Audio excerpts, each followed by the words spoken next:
Hello, friends of Votann, and welcome back. We got another day of release here. We've got Leagues of Votann reinforcements bring epic firepower and the greatest, shortest journey killer alive. Alright, so we already know some of the models coming out, but I wanted to take a look at what we have going on here. And we have, right off the bat, the thrice devoured last survivor, Buri Agnerson. They don't give us too much information on him. We know that he's like a lone operative, um, and we get to know his attacks. Which, by the way, I think this model is great. I want one of these guys. He's got a little strike, 2 to hit, 12 strength, AP3, 3 damage. Woof. So 5 attacks with precision. Oh, that seems really good. So he's just going to come sweeping in and wipe out your opponent's characters. That strength 12 is, you know, I feel like we don't have a lot of high strength weapons in the Votann, and I'm not sure if they're going to give us too many more. So I'll take it. I'll take a dude running around with a giant staff. And if you got a sweep attack, you got that here. 10 attacks, which is also pretty dang good. 1 damage, it is what it is. 2 AP, great. Strength 6, very good. But I really like this precision strike. I'm just going to pop things out of units. And also, I really like seeing this unhinged vengeance, where he's going to get roll a d6 and add 2 to the result. Move a number of inches as close as possible to closest enemy unit. It can be moved within engagement range of that unit. This cannot make a vengeance move while it's battle shocked or within engagement range of one or more enemy units. Only make 1 vengeance move per phase. So, I really like. My brother plays Chaos Demons, and I love that the Accursed Cultists get this move, and they can just like sweep in. It's one of those things that people tend to forget. What else was I playing the other day? There's a couple of units in the game that get to they make their moves when you take shots at them, right? So you force your opponent to choose, and people like to shoot stuff, especially if this guy's going to have like lone operative outside of 12, then the inside of 12, and finally can shoot you, and then you've got a good chance of just running up on them or just getting closer in general. It's always like a cool ability. So this guy's going to be, it's kind of weird, a little weird for the Votann to have sort of this. It's like the model, the look. He's wearing a giant Tyranid cloak. He's definitely a standout, and it's not what you would think of as traditional Votann. But he's got some cool abilities. I personally love characters, and I love named characters. So I'd probably pop him in. He seems like he'd be really nice as a little strategic action going on. Then we got our what do we got here? Arcanist evaluators, right? I'm gonna say personally a little disappointed with their weapon stat line. I'm not sure how I feel about it. It says that they will gain their lone operatives when standing near fellow infantry. So now you gotta have a guy, which I guess I can see him. He gets out of say a land fort or something with another squad of dudes. I've been doing this with a few units ever since they lowered how many models a Grimnir takes up or what have you. I've been running some extra things. Different characters will come out of my land force along with like squads of stuff, right? So this guy would fit right in with that whole kind of setup. My only problem though is, we don't know what kind of other stats he has, and maybe he has some other cool abilities, but if you don't hazardous him, you're left with a base 12 inches. Rapid Fire 1. Ugh, I run their little plasma guns. I've run those. They're 6-inch range. They're nice when you get within that 6 inches, and then if you're not within 6 inches, most of the time you're not within, you have to specifically go, this model will be within 6 inches now. And so this guy's going to get out, and he's going to go, oh, Um, I don't have I don't have 6 inches, so I guess this guy's shooting 12 3 shots. I guess he could do 4. It's a strength 8. It's an AP 1. It's 1 damage. Kind of, who cares? So this guy is probably really meant to fire hazardous on full charge for a 9-inch range. Again, the half charge and the full charge you can't take full advantage of without losing your ability to have lone operative. I don't like that. Why give something lone operative if the guy is going to not have lone operative to use his weapons? I mean, what is he going to do? Unless he's got some really cool ability. But this gun is 3 shots, maybe 5, I guess, if you're at 9 inches, which is still pretty, really close. 2 strength 8, 2 AP, 2 damage. Now, in general, that would be okay if you had if you had 5 shots at strength 8, 2 AP, 2 damage. I mean, 2 AP and 2 damage. Now we're talking okay, fine. You're Custodes player, or your average anyone with a 4-up invuln, right? You're shredding away the armor. You're getting to that 4-up invulnerable save. You have your 2 damage, which is pretty nice. That pops a lot of things, or it starts layering in anything between 2 to 4 wounds. Strength 8. I mean, that 8 is anti-infantry, really, right? They took away our grudge, so it's not like 8's going to be doing work into vehicles anymore. Not really. I mean, it would. You can, but it's going to be 5s, and you're risking this hazardous, and you got to get within 9 inches.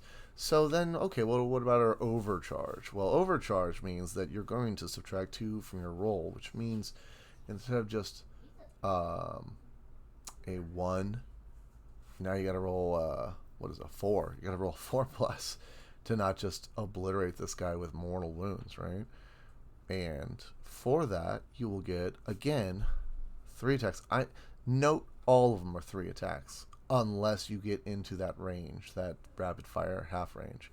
So overcharge is the only one with a decent enough range that maybe you still have to be within 12. So, but maybe you're within 12 just barely, and then you wipe something out, so you're not. I don't know.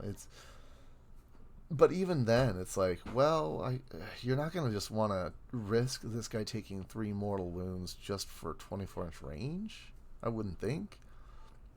Where you still have just strength 8, you still just have 3 attacks, you still just have AP3, and then 3 damage. The AP3 is okay.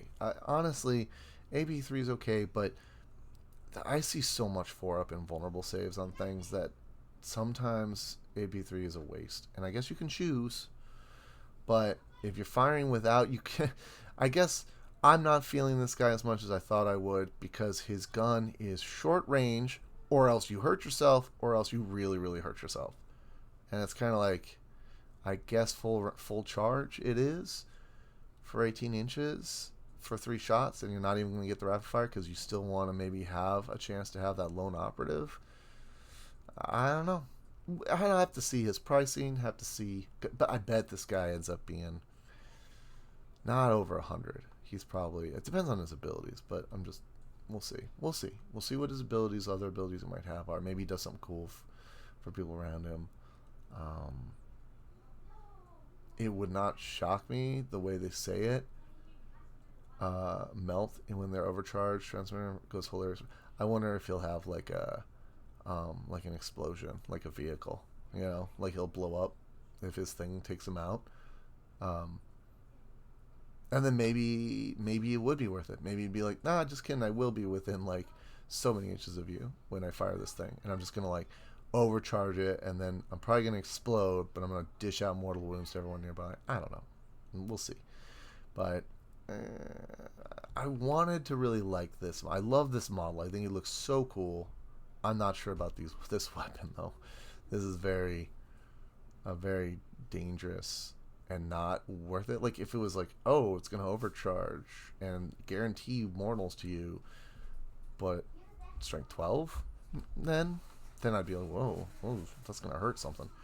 But this consistent strength 8 means it's really like, oh, how many Hellblasters do you want to kill? Or are you trying to take out these Terminators? You're not getting even 2s to wound on Terminators now.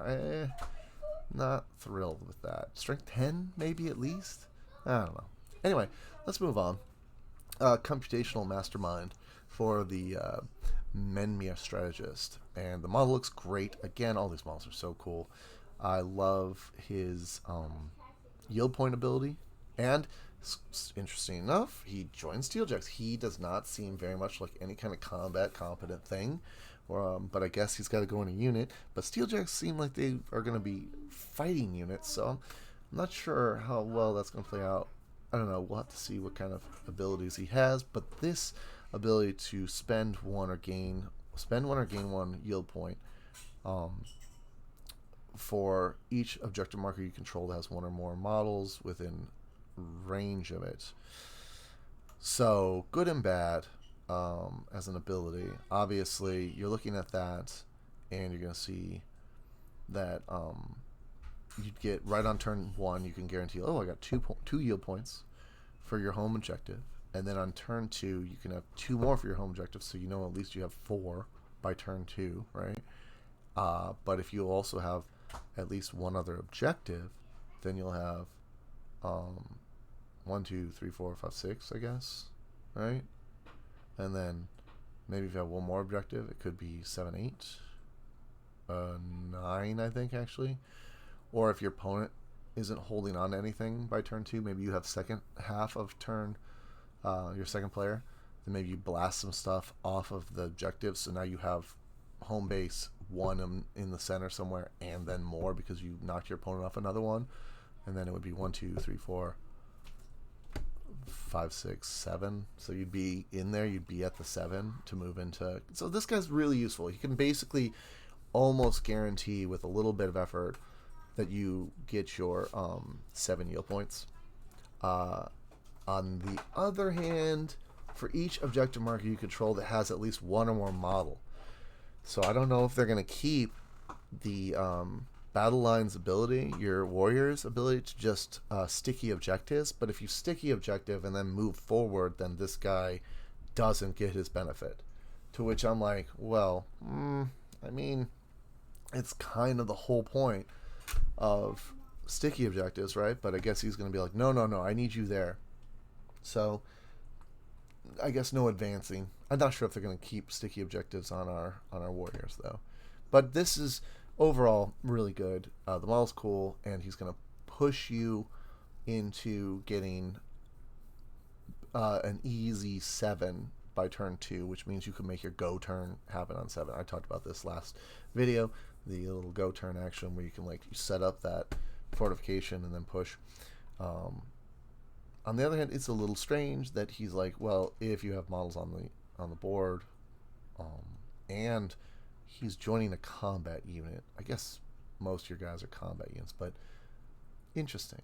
I would like it if he could also join the warriors. Everyone always seems to be able to join the warriors, and that's very useful. And then here's the Steeljacks. So Steeljacks are going to have heavy Vulcanite disintegrators, which not sure what that'll be exactly. You can make guesses.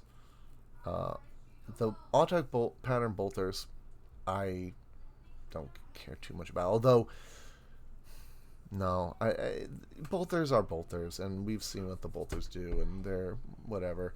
But the heavy Vulcanite disintegrators are probably going to be pretty cool. Right now, a regular Vulcanite disintegrator is 3 shots at 18, and so these guys might have more shots, more range, you know? And then the melee weapons with, what does it say? Plasma swords, concussion gauntlets. I'd have to see their stat line again. They don't give it to us here. I'm not super thrilled with close combat because we already have a unit that does close combat however we want. These guys will maybe be tougher, but whatever. Maybe the swords would be strength 7 or something. I'm not sure. I really have to see the stats on that, but I like the idea of the weapon fire. Also, because this guy's joining them, you might not want them just rushing into combat. You probably are fine with them shooting. Now, this, though, and this is another reason their whole thing is fire Overwatch on 5s. And if you have Fortified Takeover, which again is easier to get on turn 2 with Computational Management, 4 plus resolving the stratagem, that's amazing. That's great. And when the Menmir strategist joins them, they get to do it for free. So I almost don't even care what their swords and gauntlets will do, because these guys are going to Overwatch on 4 pluses for free with Vulcanite Disintegrators. Probably will be awesome.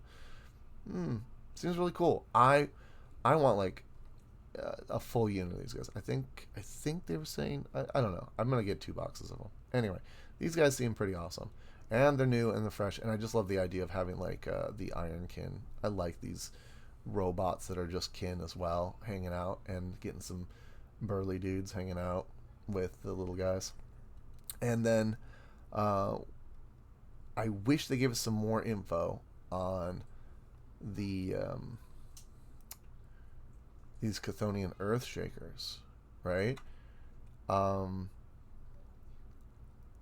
They gave us a little bit of info on the weapon stat line. I wish they had said, oh, and they shake things, because I really like that that's what the Chthonian Berserkers do. That's such a nice extra when you hit a unit and you roll the 4 plus and then they lose movement.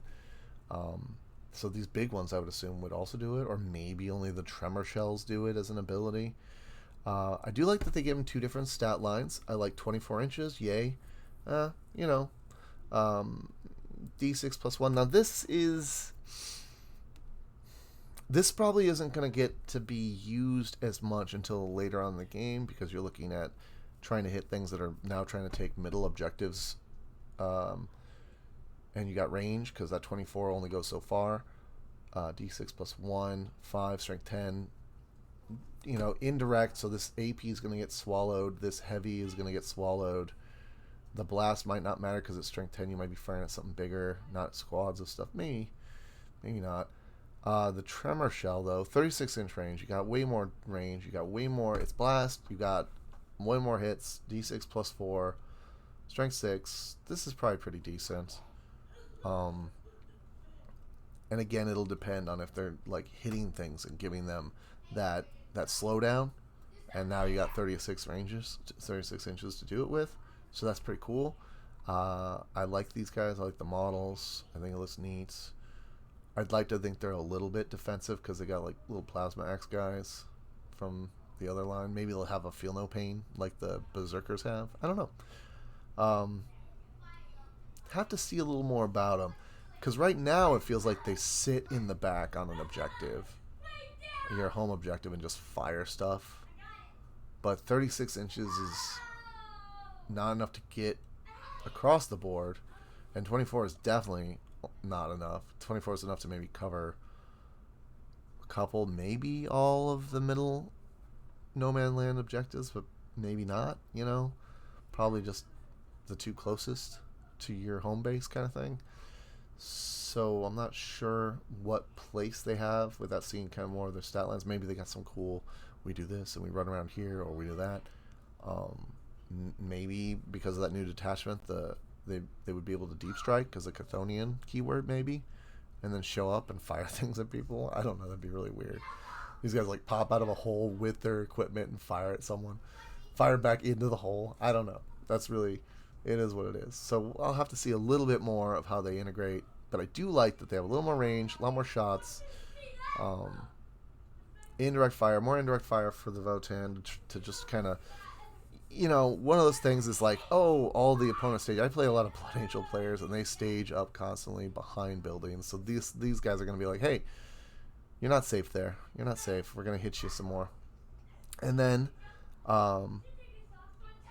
this one went a little higher up. They're not telling us anything that we didn't know. You can break up your Jaegers, and I have yet to decide if that's good or bad. I think the transport here, well, after seeing the gun from the little guild scientist, right, I am more the alchemist. I'm more excited about this transport than the little science guy. His gun sort of stinks. So But the problem here is that you're giving up infiltrating. Does this thing scout? Does it also infiltrate? Will it can't scout with the squad because they don't. Maybe they get scout now. I don't know. It really depends on what they do to the Jaegers, because this whole transport is 4 Jaegers, or it's a gunboat. But we already have. Maybe they're going to take away from Sagittars because Sagittars have guns. So maybe the Sagittars won't scout anymore. So now they're like, this will be your scouting vehicle. In which case, I'd be like, boo hoo. I don't like that. I really like my Sagittars as how they fit right now. I just like the idea that all these little guys are slow on foot, but they got vehicles, so they're skimming out there and getting in front of things. So we'll have to see how it plays out. I don't know, and they don't tell us anything. They just go, "Oh, it's a transport." I'm like, "Yeah, breaking up my 10-man Jaeger maybe would be worth it. Maybe really now it's worth it because you got to have guys sitting on things. So with our little mastermind here, we'd want our guys out there. So there you go. Anyway, we'll know more. Hopefully they'll release some more stuff, more lore in the Crow soon. So I'm excited for them though, and I'm still thinking about what I'm gonna try and pick up coming on Saturday here, Friday, Saturday. Hopefully, we'll see a few more releases and leaks that'll give us a little more view on things, and looking forward to playing the new Votann. So.